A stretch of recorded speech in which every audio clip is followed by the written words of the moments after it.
Itong isda, ayan, ipiprito muna natin yan guys. Ayan, nalagyan na natin yan guys ng asin. Ayan, ipiprito natin. At ito ang ating iihawin yan guys. Mag-ihaw kami ng chicken.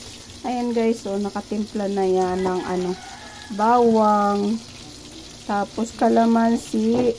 Tapos, nilagyan ko ng kunting toyo, nilagyan ko ng asin. Tapos, bawang guys. Huwag kalimutan ang bawang kasi yan talaga yung nakakapasarap ng ating binabad. Ibababad muna natin yan guys bago natin iihawin. At mag-iihaw din kami ng talong guys. Yung ating talong, ando doon pa, nakaano pa. Hindi pa nahugasan.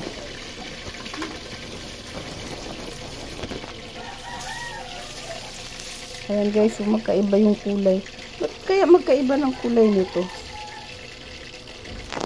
Luto na yung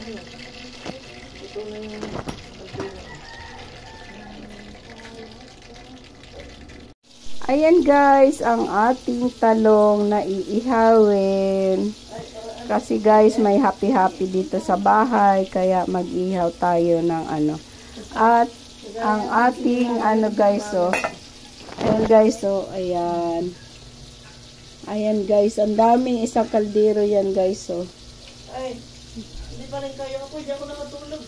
Tingnan mo naman yung kanina pa kayo tulog, Anong tawag nito sa inyo guys? Seaweed? Seaweed tunak, no? Sikas. Ayan guys, ang dami namin. Ayan na guys, ang ating talong na iihawin natin. Buti na lang nagkasya siya nagkasya siya lahat. Kaya ayan na ang ating talong, para din inihaw yan guys sa sa uling. O diba, ang sarap niyan guys. At ang ating pinirito, ayan guys. Ayan na guys, ang ating chicken, iihaw na natin.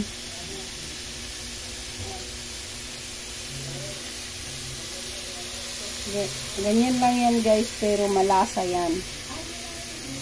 Watch for more. Sarap ng... Hi guys, ito na ang ating tubig para sa ating pangsigang.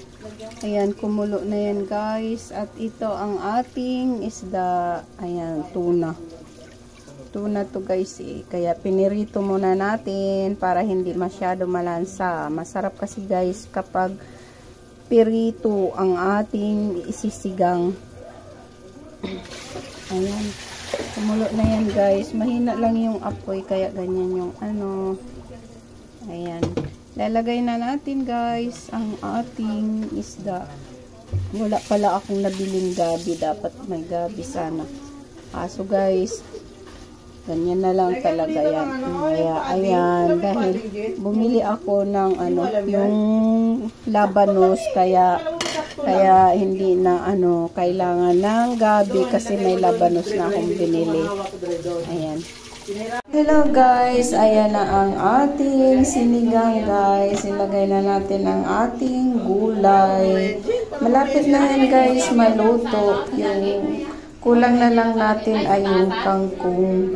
Madali lang din yun guys maluto yung kangkong. Ayan na, nilagay na natin ang ating kangkong. Luto na yan guys. Kulang na lang, pakuluin na lang natin ng konti. Tapos na. Thank you for watching guys. God bless everyone.